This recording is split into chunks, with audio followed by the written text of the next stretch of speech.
Hello and welcome to the Building a Workplace Peer Support Program, Getting Started with Julia Kaisla. This webinar is part of our Effective Workplace webinar series. We're glad to have you here today. My name is Angie Hi there. Hunt. Oh, hi Julia. My name is Angie Hunt and I'll be managing the webinar today. I'm the project manager with Canadian Institute for the Relief of Pain and Disability. This webinar is made possible through the support of Community Grants Program through the BC government, as well as through donations and memberships. While we wait for a few participants to join us, I'll run through some of the technical aspects of the webinar. You should be able to hear the presentation through your computer speakers or through the conference call line if you dialed in. Please use the question box to submit any issues you may be experiencing and to ask any questions you have related to the presentation.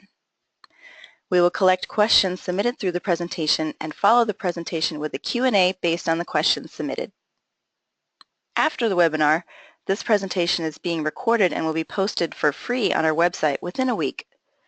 The PowerPoint will also be provided for you to download. As a registrant, you will be emailed direct links for related webinar items when they're available. As mentioned, I'm Angie, and I'll be managing the technical portions of the sessions. Our speaker today is Julia Kaisla. Julia is the Director of Community Engagement for the Canadian Mental Health Association BC Division. While her more formal role with CMHA BC involves overseeing workplace initiatives, public relations, and branch relations, she spends her days writing and working with people. She's passionate about making a difference and committed to the promotion of mental health in Canada. She's a trained mental health works facilitator, a certified CMHA psychological health and safety advisor, and has a graduate degree in conflict analysis as a Bachelor of Arts degree in political science. Now I'll hand it over to Julia to start the presentation. Thank you, Angie. I'm very pleased to be here to talk about something that I'm very passionate about, which is peer support. And please let me know if you have any trouble hearing my presentation. So just to get started, I wanted to tell you a little bit about the Canadian Mental Health Association. So we are one of Canada's oldest charities, and we are its oldest mental health charity. Next year in 2018, we will be 100 years old. And everything that we do at the Canadian Mental Health Association is really anchored in people's personal experiences. So I think this bodes well for our presentation today because peer support really is about connecting people with lived experience.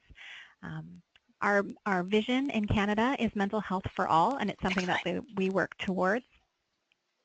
And we have 120 branches, over 120 branches throughout Canada. We are a federated organization, so we have a national office in Toronto, and then we have provincial head offices as well as in the Maritime provinces, and then we have branches in community. So today our webinar goal, and this is a presentation that we tend to give in person with groups from different organizations, and so it will be a lot of information to get through, but I hope that the recording and the presentation, we will provide handouts after the fact. But the goal today is to empower you to pitch a peer support program in your organization, although you do need to assess readiness, and to help you understand the components involved in building a sustainable peer support program. So moving over to today's outline, we're going to do a few different things. We're going to make the case for peer support in the workplace, and then we're going to talk about 3 elements involved in building a peer support program, and that involves policy development, peer selection, and training. And I'll tell you a little bit about the Canadian Mental Health Association and what we do and the services that we do provide, and then we'll have time for your questions. And really the purpose of peer support and the reason that we're talking about it, and I think this is alluded to in the description, but it's really an opportunity for organizations to leverage the lived experience of people with mental illness in their workplace. And we do know, and I'll go into some of the stats shortly, but we do know that this is a significant issue in the workplace. And quite often we're led to believe that people who have faced mental health problems in the past are fragile or wouldn't want to take part in such a program. But what current practice tells us is that those who have participated in peer programs show high levels of engagement, and their organizations have seen a decrease in sick leave, short-term and long-term disability, and an increase in accessing early intervention. And quite often what I've found, and it's been notable to me as I do a lot of presentations for groups in different environments. I think even last year we spent, Gord Menelaus, who's a trainer with us, and myself, we spent some time up in the Northwest Territories in some of the fly-in, fly-out camps. And, I think we had, quite often we have this perspective that people won't want to share their stories, and that there's still a lot of shame and stigma in society, and that's reinforced, and it's true in many environments, it's true, but what we find when we start to open up the dialogue and open up the conversation is that people are willing to tell their stories. And so it's been quite an eye-opener for me and for our trainers when we do these presentations, that people in every environment are willing to come forward and speak about their experiences if they believe that telling their story will help someone else. So just moving to some of the stats on mental illness in the workplace, I don't think these are surprising to anyone who's participating in this call, but we know that about 1 in 5 of us will experience a mental illness in our lifetime.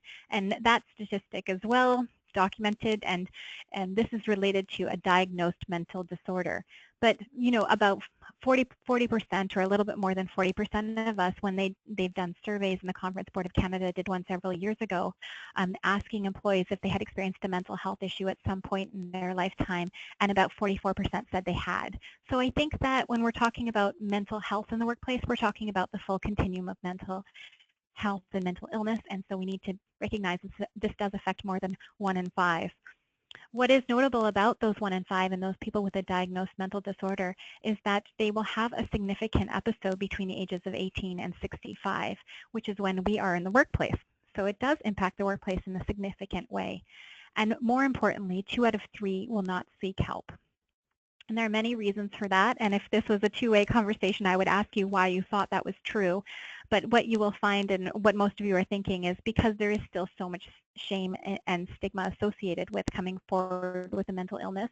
But there are other reasons as well. And some of those reasons may include a lack of self-awareness, not realizing that they are struggling, not really seeing a way that life could be different.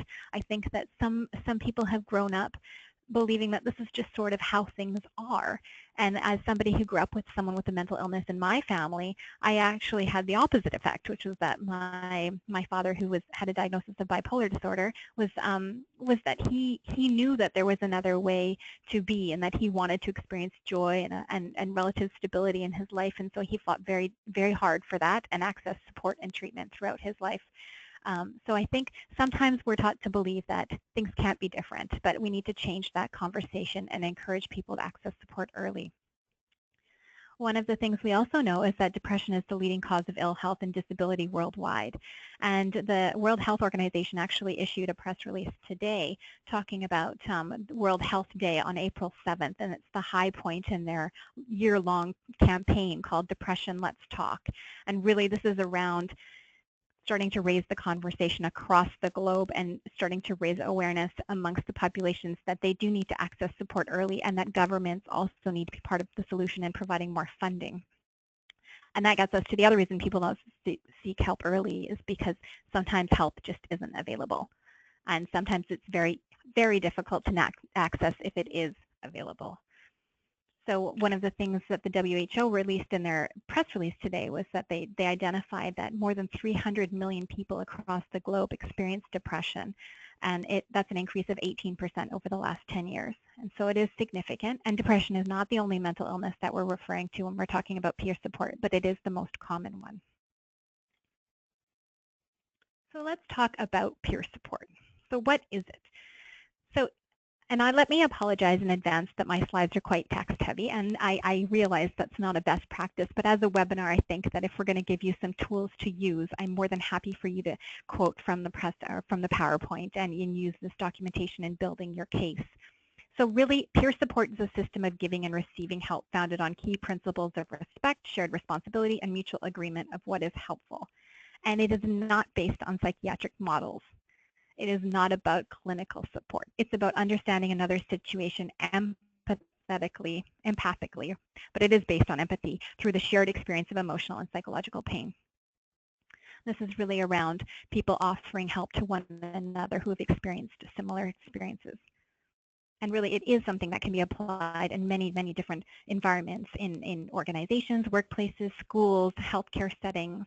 We are going to talk a little bit about some of the programs that have been rolled out in organizations, and we will note that first responder organizations are probably the most advanced in this area. So getting to how peer support is different from EAP.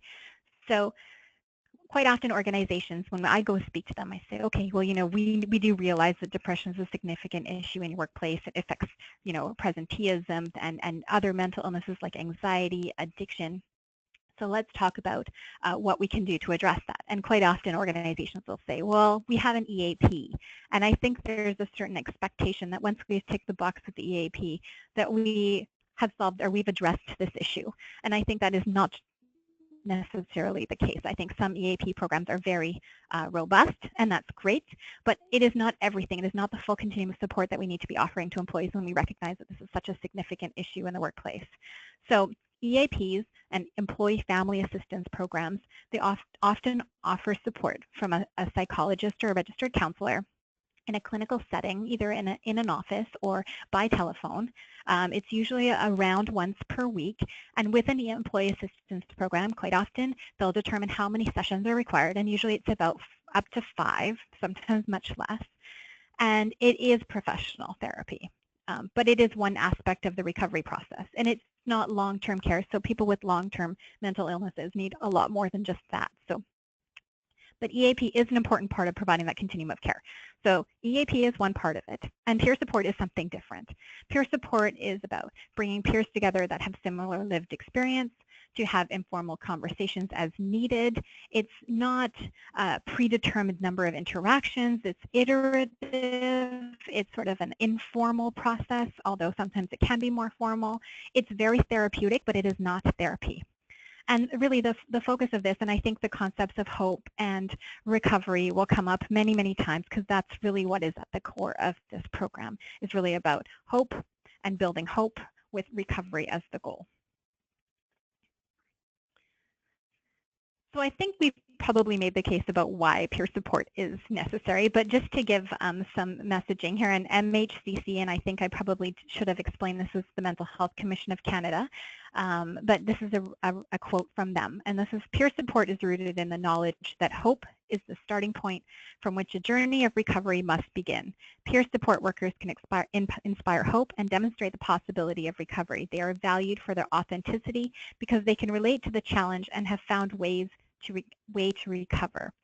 So this is really what peer support does, is it sort of inspires the sense of hope and shows that this is not a life sentence, that recovery is possible. It might be something that it might not be something that goes away, but it's something that we can deal with on an ongoing basis and still experience joy and all of the other wonderful things that accompany living life to the fullest. So we're going to move on to making the case for peer support, because I recognize that in workplaces there's only so much money, and there are only so many people, and there are only so many resources, and sometimes organizations just they're doing more with less, but they're also just, they have so many different priorities, and it's hard to make this one of them. But we're going to make the case for why it does need to become one of the priorities. And I think we've seen a change in Canada in the last few years, especially since the release of the National Standard on Psychological Health and Safety in 2013, that there is a movement across the country for organizations to talk about psychological health and safety in the workplace. And we're suggesting that this concept of peer support could be one part of that. So really, when you're starting to make the pitch, I think we're talking about two different audiences here. So as we start off, I'm going to be talking a little bit about making the pitch to leadership. And that, often does involve talking about the numbers, which may be different than talking to the general population in the workplace. But there are some similarities. But really, the point is that as we're starting to pitch this in an organization, we need to understand the trends. So we need to look at how much mental illnesses are costing your organization. We need to start considering the number of sick days, disability costs, and not just ending at disability costs, but also what about the replacement cost, the cost of overtime and other things like that. And then what about presenteeism, lost productivity? Sometimes this can cause an increase in turnover, so there'll be recruiting and training costs. And then what about the extra burden that's placed on people who may have to do more work, and what is the impact on their health?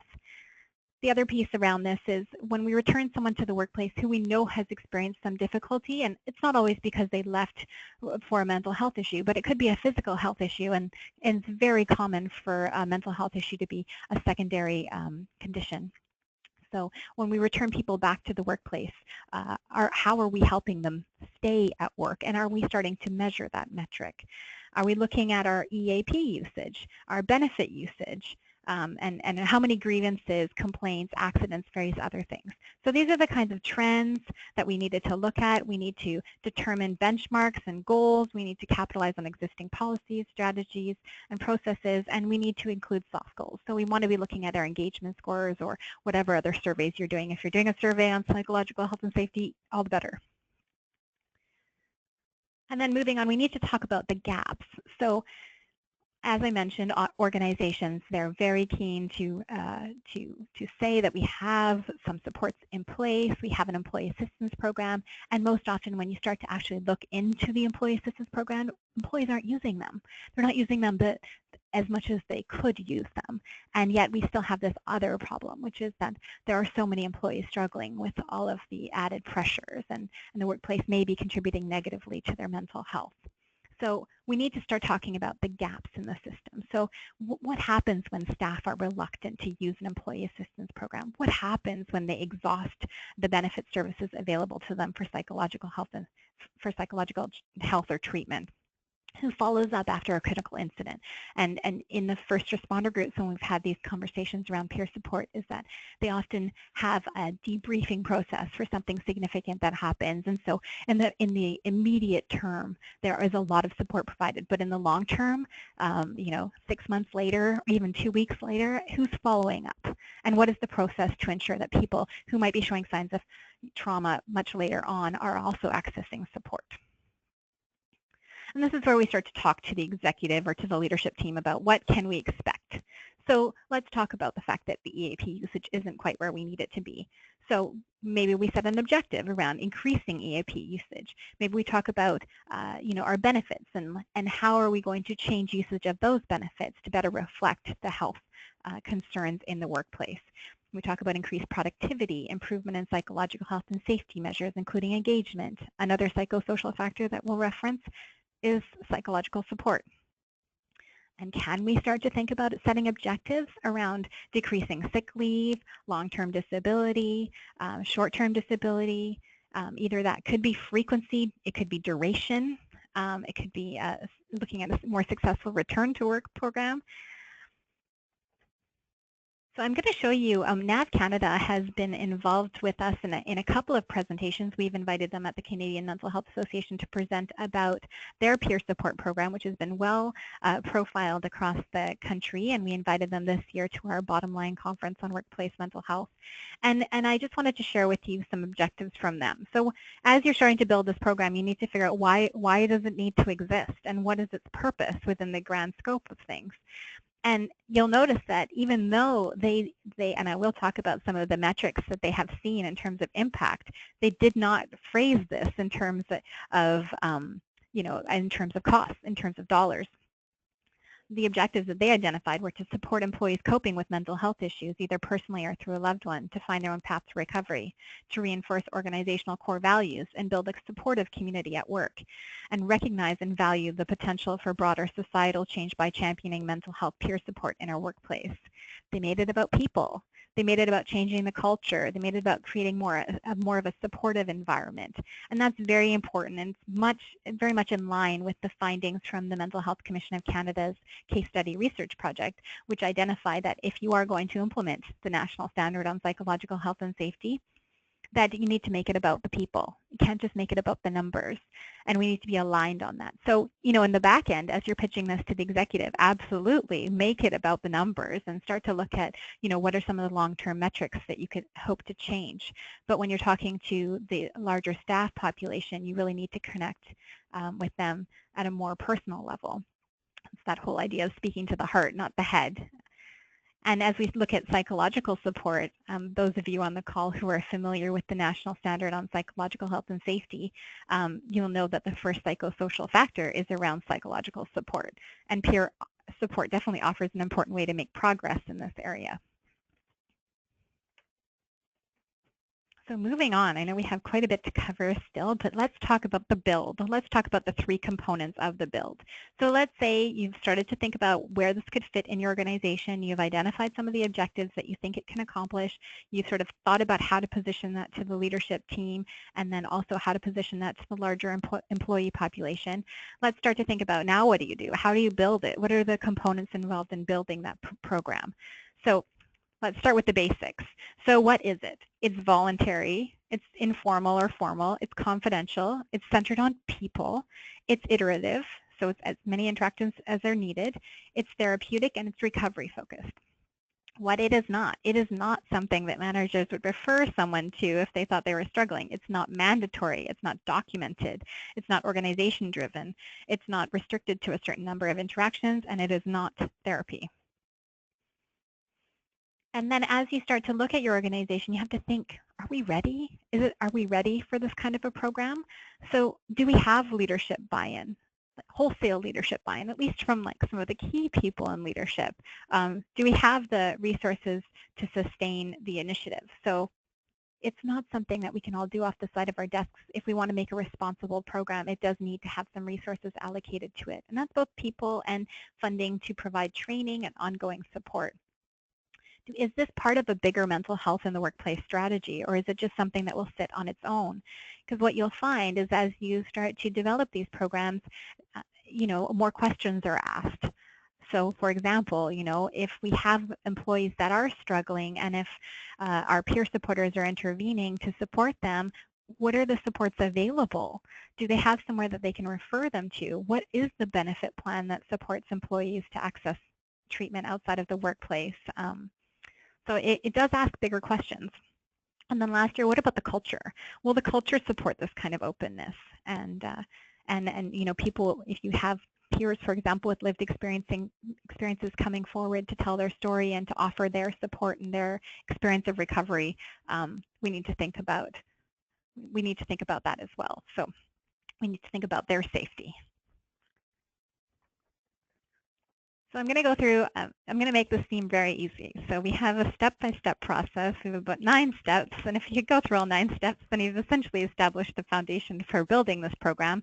It's of course not that easy, but some of this will be recapping what we covered already. But the first step would be to articulate the objectives and how you'll measure success. So really, what are we trying to do? And how are we going to measure whether we achieve that?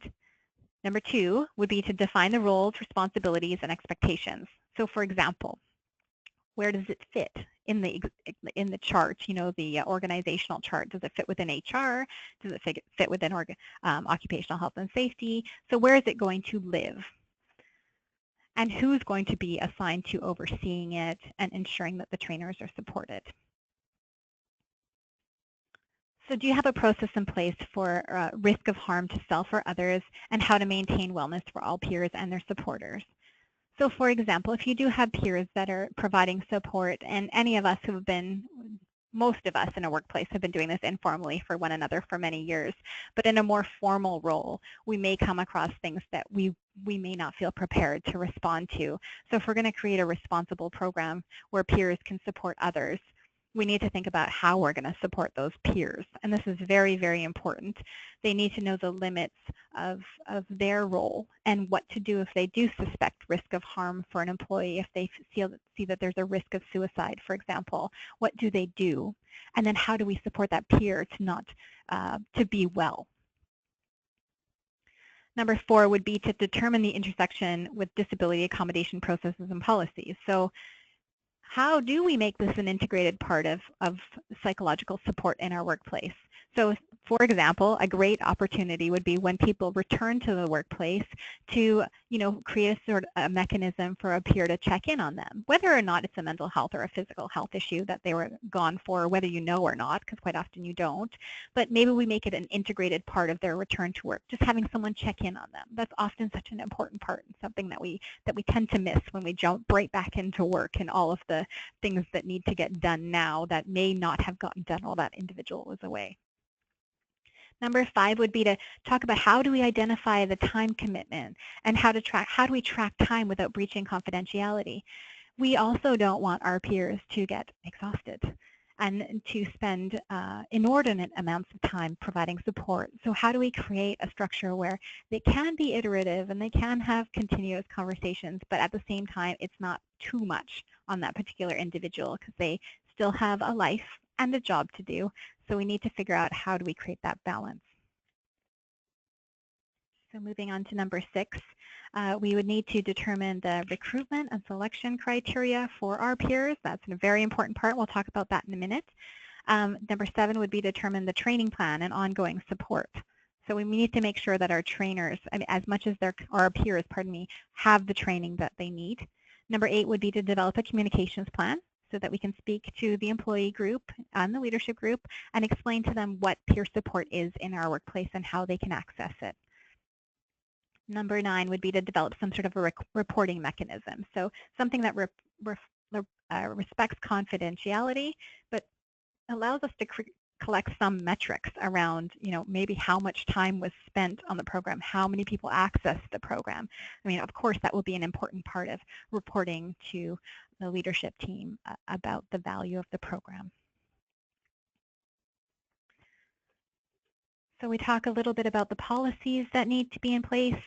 These are just some ideas. It's not everything, but I definitely support the development of a policy on psychological health and safety. I think that's something that is starting to be done in workplaces, and we could talk about that in another webinar, I'm sure. The second one would be around harassment and bullying. We would want to make sure that we were in BC, for example, and I have WorkSafe BC here, and I know that many of you are not from here, but in most provinces there's a requirement to have some sort of policies in place to prevent bullying and harassment.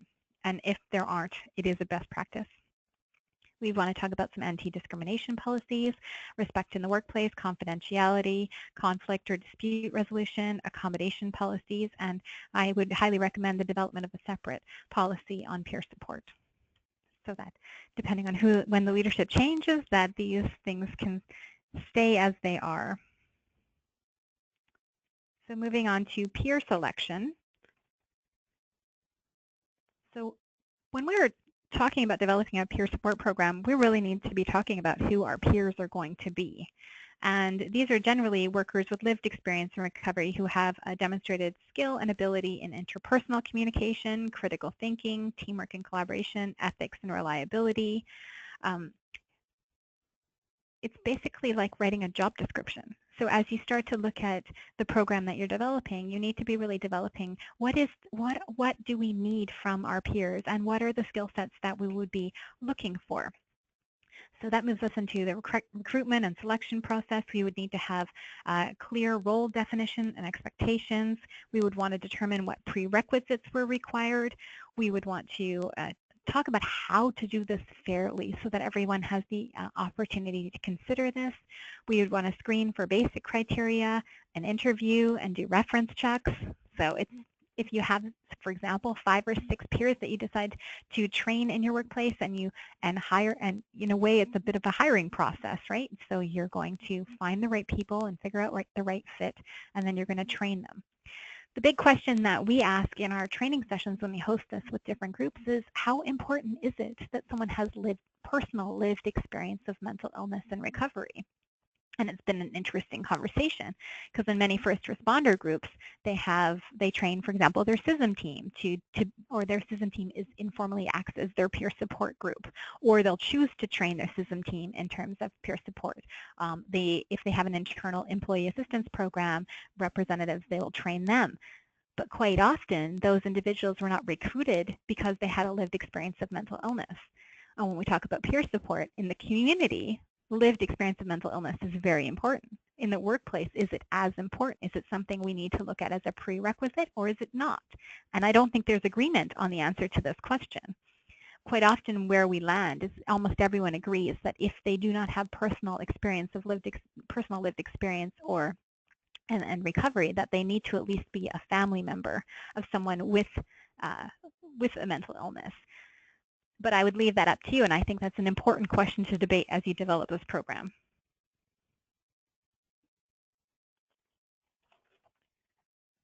So these are just some sample interview questions. So for example, we would start with finding out why they expressed interest, asking them if we are making this a requirement that they have lived experience. What was your personal recovery path? How do you handle triggers? Why do you feel you can be successful? Can you talk about some past situations where you were able to retain confidentiality? Would go through case studies with them and give them examples and ask them for how they would respond to that. And very importantly, how are you going to take care of your own health? Because this can be very, very challenging work.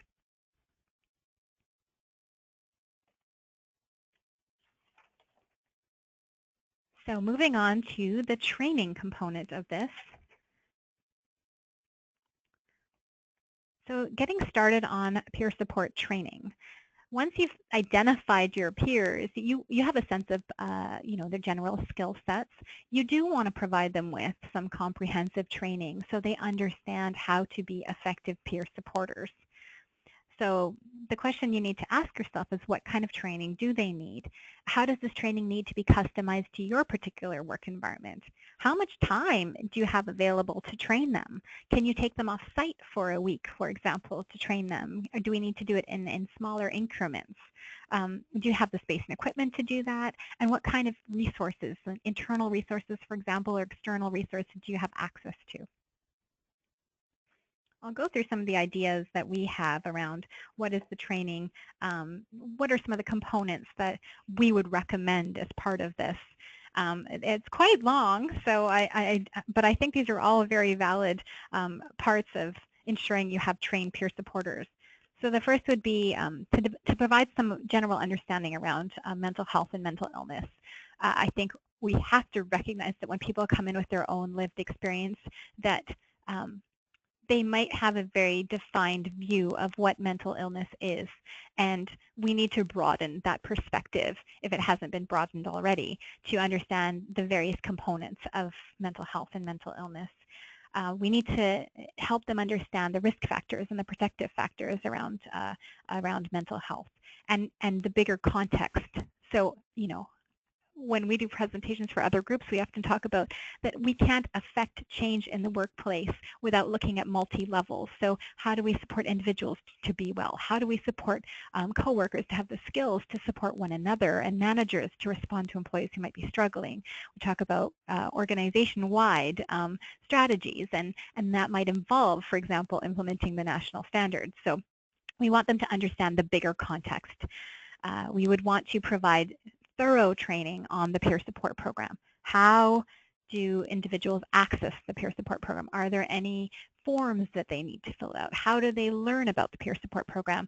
How do you engage with an individual? How do you start the conversation? How do you set boundaries so that the individual who's accessing the support knows the limitations of what you are able to do, and when they do need to breach confidentiality if they suspect risk of harm? So how do you set the stage for a successful peer support intervention? We would want to explain the roles and responsibilities of a peer supporter. We would want to do some training around emotional intelligence so that people can recognize when they may be making assumptions or what some of their own triggers may be. We would want to provide some tools and training around communication, so how to engage, how to provide reflective responses. And some people talk about motivational interviewing as part of this. It could be that. It could be intentional listening, conflict resolution. How do you set limits again? Moving on to the last few pieces around that would be understanding what are the resources available and how do employees access them. You know, for example, if there is an employee assistance program, what is the phone number? What are the materials available to support that? If you do have psychological benefits as part of your plan, what are the limitations? How do they learn about that? So what are the supports in the community? In British Columbia, we have a program here. It's supported by the CMHA called Bounce Back, and it's a free program available to all British Columbians by referral from their physician. So programs like these, we would want to provide training so that the peer supporters know how to refer. And that's a really important part of understanding their role. And then there would be, we would also recommend training around crisis intervention and suicide prevention awareness. So, you know, across Canada, we offer CMHAs and other organizations like the crisis centers. They often offer training around suicide awareness prevention. So this is something in BC, we have a program called Safe Talk that we're rolling out, as well as Assist, and that is part of helping to develop safety plans, and the longer training Assist is around helping to develop safety plans for individuals who may be at risk of harm. And we would definitely want to touch on how do you take care of yourself and how do you develop resilience, and I think the slide is just a little bit unfinished there, but just around like how do you manage stress. And then lastly, how do you end a peer relationship? And how would you do that? And because sometimes it will be beyond the scope of the peer. So, and sometimes it could cross boundaries. So knowing the limitations of what is expected of you. So moving on to measurement, and this is where I'll talk a little bit about our friends at NAV Canada and what they've been able to see. But this is an important part of any program in an organization. I don't think anyone's ever been asked to roll out a program and never report back on the effectiveness of the program or whether anyone's using it. I think as a starting point, what we would recommend is to start to track usage. So, you know, different organizations have done this differently, but we would recommend starting with, you know, who is the peer supporter, how many hours have they spent supporting another colleague or colleagues in general at work or outside of work, and what are the types of services that they have referred people to, so or provided. So this is just one of the starting points for measurement. It's very important to ensure confidentiality. I know Veterans Affairs, I saw a presentation by them, and they're very clear that they do not track who the peer would be speaking to and who they're providing peer support to. And I think that's a very important lesson for everyone, that confidentiality is key to the success of this program. So we need to look at tracking and evaluation slightly differently. And then getting back to the big picture, it's obviously impossible to correlate the peer support program with changes to factors that are, you know, such as your EAP program. But it's not impossible to suggest that there is a relationship between the two. And when we spoke to Lynn Wilson from NAV Canada, she talked about how over the course of running their peer support program, they saw an increase in EAP usage from 9% to 23%. And that's a significant increase, and that means that employees in your workplace are accessing support early. That's really important, and that's a great success measure. And we often see that when we start to see increases in EAP usage, we see decreases in disability and STD, and Lynn Wilson from NAV Canada saw the same thing. Also, their engagement scores showed increases in how managers in the organization support workers. So if we ask questions around that, we will see improvements. They also she also noted that although productivity and presenteeism were much harder to measure, anecdotal feedback from those involved suggested that there were many workers, and some workers at least, that would not be at work if not for their peer supporters. So we also need to look at those stories and the stories that are happening in our workplace and some of the qualitative feedback.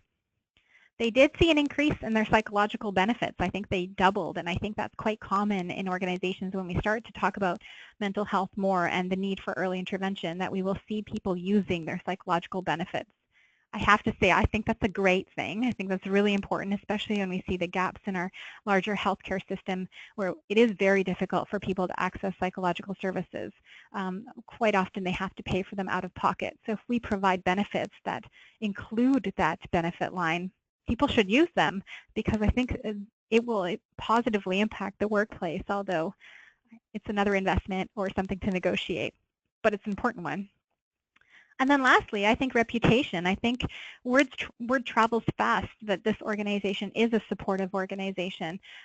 When you see organizations like Veterans Affairs and NAV Canada traveling across the country speaking about their peer support program, that does wonders for their brand and their reputation for people coming into their workplace. So, I mean, wouldn't you rather be doing presentations on that than, you know, addressing something with the media that might not be going quite as well? I think it's a great opportunity for organizations to build their brand recognition across the country in a positive way.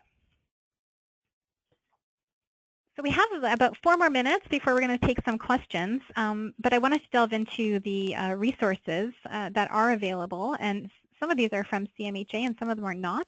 But as a starting point, we have this picture, hopefully you're seeing it as well, of the rocket ship. And there's a boy painting the rocket ship on the wall, and he's using chalk, and he says he's ready to take off. Mental illness shouldn't hold him back. And this is a campaign around early intervention here in British Columbia. It's called Before Stage 4. It's around the concept that we shouldn't wait until Stage 4 to intervene for mental illness. Just if we would never do that for cancer, we wouldn't do that for other physical health issues. Why do we do that for mental health? And it really is around galvanizing support for early intervention. And we're hoping to see all of the political parties after the election make this, whoever is elected, make this a priority. And we hope that at the federal level, this is also shared. In May, many of you hopefully know that we celebrate Mental Health Week, and it's started by the Canadian Mental Health Association many, many years ago. I don't know exactly how many yet, but May 1st to 7th this year, we are celebrating Mental Health Week, and we have a campaign that we'll be launching in the next couple of weeks at mentalhealthweek.ca. So we do encourage all organizations to participate and individuals to participate in that. As I mentioned, our Before Stage 4 campaign is also live, and that's at our website, beforestage4.ca, and we're encouraging everyone to sign our manifesto for change. Talking about some of the resources. So I've listed a few here. We have our Bottom Line Conference, as I mentioned, it's on workplace, our national CMHA conference on workplace mental health, and we just held it, but we'll be holding another one next March. I'd also encourage you to go to the Canadian Mental Health Association's website. We have, I'm listed here, both the branch that, or the division that I work at, which is our BC division, and our National Workplace Collaborative is run by Sarika Gundu. And we have a series of different trainings around psychological health and safety and multiple other things. So I would encourage people to visit our CMHA.ca website as well. Those of you on the call, I hope many of you have accessed at some point the Great West Life Center for Mental Health. They're just reached their 10-year birthday, and they have a huge amount of resources available to workplaces to take this forward, to develop a whole robust strategy and move forward on this. And for those organizations that want to start a peer support program but don't have the funding to bring in additional training, you would be surprised at the amount of training that is available on this website for you to access for free. You can download PowerPoints, you can do presentations. I think it's very useful, especially in the areas of emotional intelligence, for example. There's a lot of self-assessments that are available there. Guarding Minds at Work. And heretohelp.bc.ca is a BC website, but it's available across the country. There's a ton of information on the site about mental health and mental illness. There's fact sheets available to download, and it's vetted by a group of partners here in BC that are all focused, all mental health charities and organizations that look through the content very, very carefully. So it's an excellent resource. I just wanted to touch on some of the training that we do have through CMHA. So we have a series of different programs available. We've mentioned our suicide awareness training, and that is available here in British Columbia, and it is available throughout the country. We do some support for peer support training. We run workshops where we help organizations start the process of establishing a peer support program.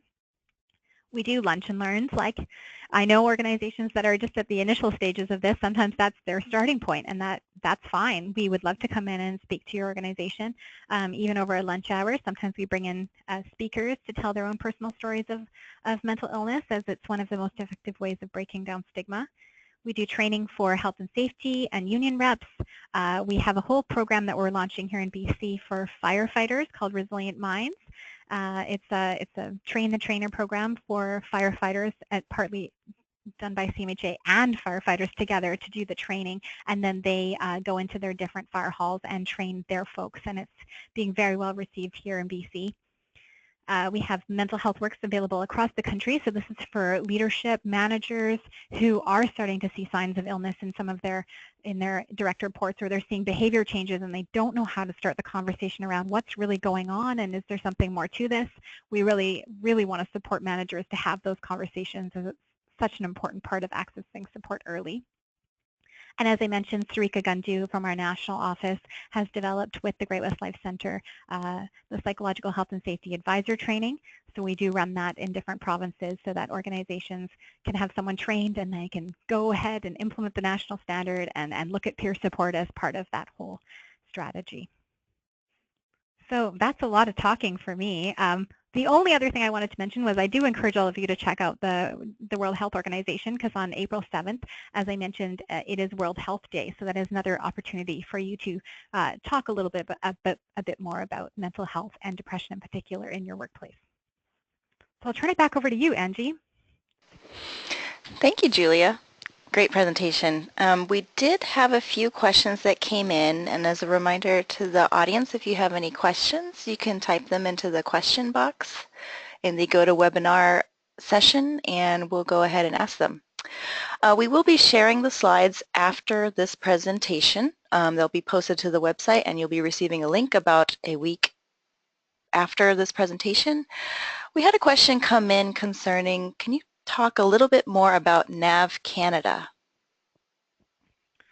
So NAV Canada, well, I don't want to steal their thunder. What I would encourage you to do is actually, if you go to the Bottom Line Conference website, under resources, we have some handouts from our session there. We also, we will be hosting workshops or webinars as well throughout the next year, and we generally invite NAV Canada because I think their program is so effective. I don't know that I can answer specific questions about their program at this point, except to say that that they have been running the program for multiple years, and if you want to send me an email, what I can do is, if you include my email is here listed in the PowerPoint, I can send you copies of the presentations that they have given, and then it does include contact details for them, so you can ask them yourself if you'd like to. We can include that as a follow-up question to the session. What does NAV stand for, NAV? I knew you were going to ask that question. So this is I'm just going to look it up exactly so that I don't. So they do the air traffic controllers across the country, and so their website is navcanada.ca.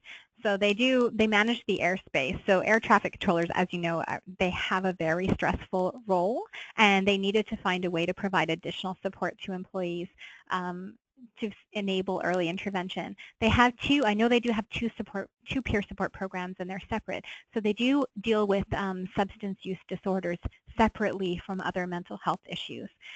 We awarded them the CMHA Award for workplace mental health the year before last, and they came to accept it. They brought their peer supporters with them. They do look at individuals with lived experience sharing their story of recovery with one another. But the details of their program, I don't know that I could speak to that right now. Okay, we can include that as well as a good resource. Can you talk a little bit more about the Bounce Back program and how that might help? Sure, yes. So we are starting to roll that out in other provinces, but here in British Columbia, it's a program, it's been around for a little while. So if an individual, we have a campaign actually in BC called Bounce Back Today. So we're encouraging British Columbians to go to our website and check on their mental health. So there's a little quiz. And then if they are, if they get the feedback back that they should go speak to their doctor about what is possibly signs of depression or anxiety, or if they're just, if they haven't gone to our website and they're just interested, they're feeling like something's a little off, we recommend that people go speak to their doctor and talk about what are some of the supports available for them. Their doctor will determine whether or not they think Bounce Back is the right resource for them. If they do refer them to Bounce Back, there are two options. They could either access Bounce Back through, we have a DVD that they can use as sort of a self-help tool to learn skills around cognitive behavioral therapy or how to address different problems in their life, or they can get access to a coach, and then the coach will work with them by telephone. So it's available throughout the province over a series of different sessions to work on different issues that are important to them and the goals that they've identified as wanting to change. So I think there's two different options, and we are looking at making this accessible in other parts of the country as well. I think in Ontario and Manitoba, but it's rolled out slightly differently. So I could also provide more information if they're from another province and I haven't covered that off, if they wanted to follow up with me. Oh, yeah, sure. Great. If there are not any more questions at this time, we can always take them. If you have any further questions, just email them to admin@cirpd.org, and we can send them along to Julia to include in the conclusion material. Julia, do you have anything you'd like to add? No, I just wanted to say thank you to you and to Mark, and thank you to the Canadian Institute and for inviting me to be part of this webinar. It was great. Thank you. And we're so happy to have you. Thank you so much. In closing, thank you to our audience for joining us. Immediate following this webinar, you'll be directed to the evaluation survey. We greatly appreciate your input on our webinars as well as suggestions for future topic areas. If you would like to get a certificate of attendance for the session, we do charge a $15 administration fee. If you're a current professional member with CIRPD, you will receive free certificates. Please email me at admin@cirpd.org to request your certificate. We'll be sending a link to our next webinars in the follow-up email, including the link to this presentation recording and accompanying materials. I would like you to join us at our international conference, Safe, Healthy, and Productive Workplaces, Learning from Research and Practice, on June 1st through 2017 in Vancouver, with satellite sites in Kelowna and Prince George. The full program is now online. We have great international keynote and plenary session speakers. All of our webinars are created for public access and supported by voluntary donations and memberships. Thank you again for your participation.